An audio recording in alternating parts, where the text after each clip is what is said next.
السلام عليكم ورحمة الله تعالى وبركاته. مرحبا بكم في قناة نجية فنون جميلة. اليوم إن شاء الله فيديو خاص بفن الصباغة. سأريكم كيفية رسم طبيعة ميتة أو الطبيعة الجامدة على قماش الكانفا، وأيضا كيفية صباغتها فقط بالألوان الأساسية، صباغة الأكريليك. يعني هنا اللون الأصفر والأحمر والأزرق واللونين المحايدين، الأسود والأبيض. إذن أول شيء سأقوم برسم الشكل. إذن تابعوا معي لتروا كل التفاصيل. إذن هنا سأرسم مزهرية. سأعتمد أساسا على محور تماثل، ولكن لتبسيط الأشياء سأخذ ورقة وأقوم بطيها وأرسم نصف مزهرية. إذن هنا فقط لتبسيط الأشياء، وأقوم بتقطيعها وأحصل على مزهرية متماثلة بشكل جيد. سأضع وأرسم الخطوط الأساسية. رأيتم؟ طريقة سهلة خصوصا للمبتدئين. وفيما بعد أرسم التفاصيل الأخرى للمزهرية. إذن هنا الطبيعة الجامدة سأرسم مزهرية وبعض الفواكه. إذن هنا الإجاصة أيضا سأستعين بدائرة صغيرة ودائرة كبيرة، وأقوم بوضع تلك الخطوط لأحصل على شكل الإجاصة. رأيتم؟ تعطي شكل جيد للإجاصة وبطريقة سهلة.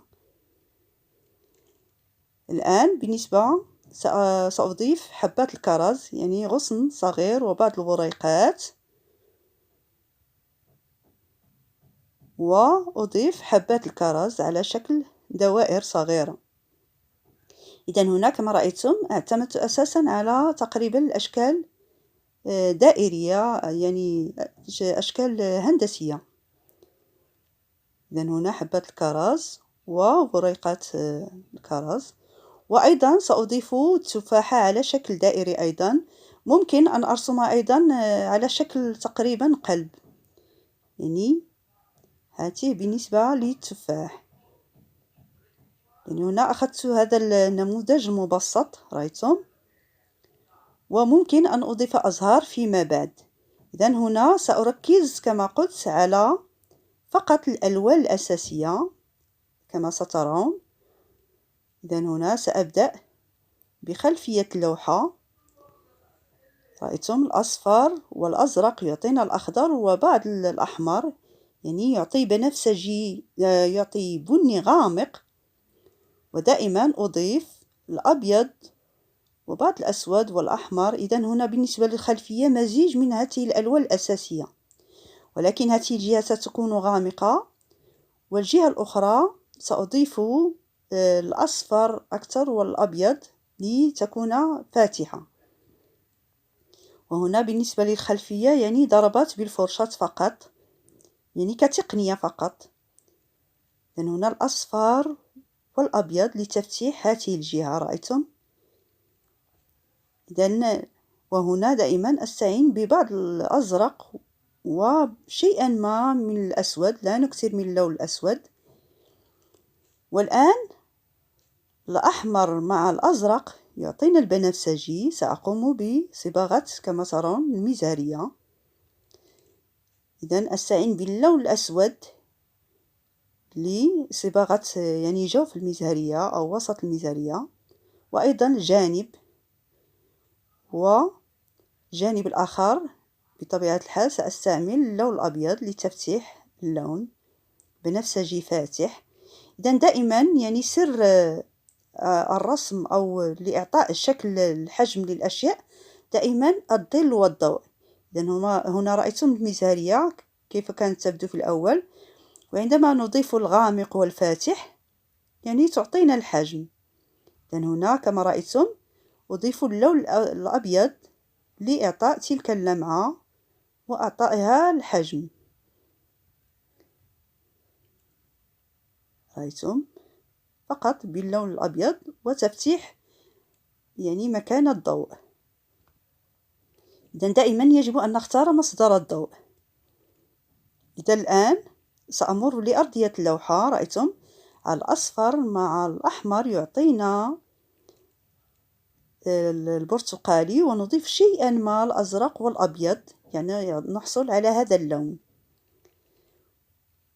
رأيتم؟ ودائما هذه الجهة يعني أضيف الأصفر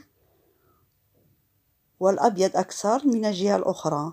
بالنسبة للجهة الأخرى أضيف شيئا من الأزرق وشيئا ما الأسود.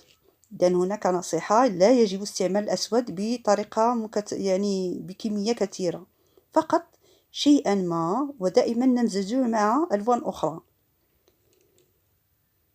وهنا أسفل اللوحة رأيتم الأحمر والأزرق وشيئا من الأسود ليعطينا هذا اللون الغامق، يعني يبدو كأنه بني برتقالي غامق.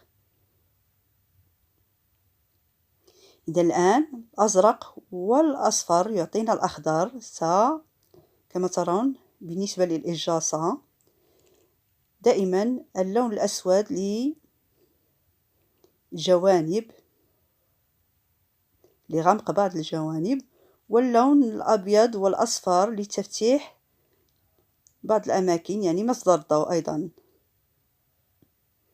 وهذا يجعل يعني الإجاصة تبدو كأنها حقيقية.